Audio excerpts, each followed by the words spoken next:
সে কিন্তু গ্রো করতে চাইছে। আর একটা পয়েন্টও এর মধ্যে আছে যে আপনারা এটাও ভালো করে জানেন যে কিছুদিন আগে আমেরিকা থেকে কিন্তু আমাদের ভারতবর্ষে ভারত সরকারকে বলা হয়েছিল যে তাদেরও যেন যেই কৃষিজাত দ্রব্য সেগুলো যেন আমাদের এখানে বিক্রি করতে দেওয়ার জন্য ট্যারিফটা কম করে দেওয়া হয়। তো সেটা তো আমাদের সরকার করেননি, কারণ সেই ট্যারিফটা যদি কম করে দেওয়া হয় তাহলে কি হবে, আমাদের এখানকার যারা কৃষক আছেন তাদেরকে কিন্তু অনেক পরিমাণ ক্ষতি কিন্তু নিতে হবে, ক্ষতি সহ্য করতে হবে।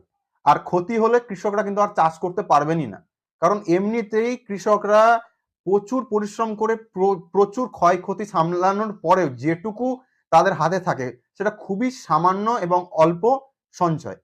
তো সেখান থেকেও যে খুব একটা প্রফিট আসে হিউজ পরিমাণে সেটা কিন্তু নয়। তো এখানে যদি কোনো বিদেশি কৃষিজাত দ্রব্য ইম্পোর্ট করা হয় এবং তাতে অল্প পরিমাণে ট্যারিফ থাকে, তাহলে কিন্তু আমাদের ভারতবর্ষের কৃষক বন্ধুরাই কিন্তু ক্ষতিগ্রস্ত হবে, যার কারণে সেটা কিন্তু হয়নি, মানে ট্যারিফটা কিন্তু কমানো হয়নি। ওরা ভাবছে কি যে আমরা যদি আমাদের ফসলটা ভারতবর্ষে বিক্রি করতে না পারি বা কৃষি জাতীয় দ্রব্য ভারতবর্ষে বিক্রি করতে না পারি, তাহলে কি আমরা ওয়েদারকে যদি কন্ট্রোল করতে পারি তাহলে কিন্তু একটা এফেক্ট ফেলতে পারবো।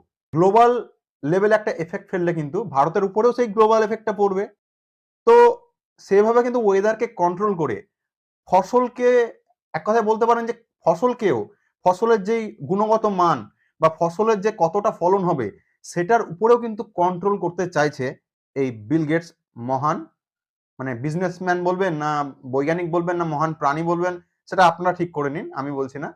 তো ওরা কি করতে চাইছে, ওয়েদারকে কন্ট্রোল করে আমাদের দেশের কৃষি ব্যবস্থা যেন খারাপ হয়ে যায় এবং তারা যাতে এন্ট্রি করতে পারে আমাদের দেশে কম দামে, হয়তো ভালো রকমের বীজ বা ভালো রকমের ফসল আমাদের দেশে বিক্রি করবে, তাহলে কিন্তু তারা এন্ট্রি মারার সুযোগটা পেয়ে যাবে। তাদের দেশে সেই ক্ষতিটা না হতেও পারে, কারণ তাদের কাছে অবশ্যই অ্যান্টিডোট থাকবে।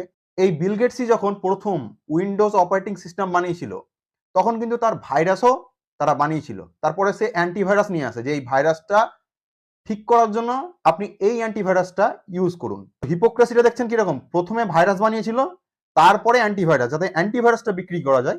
ঠিক এই রকমই প্রথমে রোগ আবিষ্কার করছে, তারপরে ওষুধ আবিষ্কার করছে।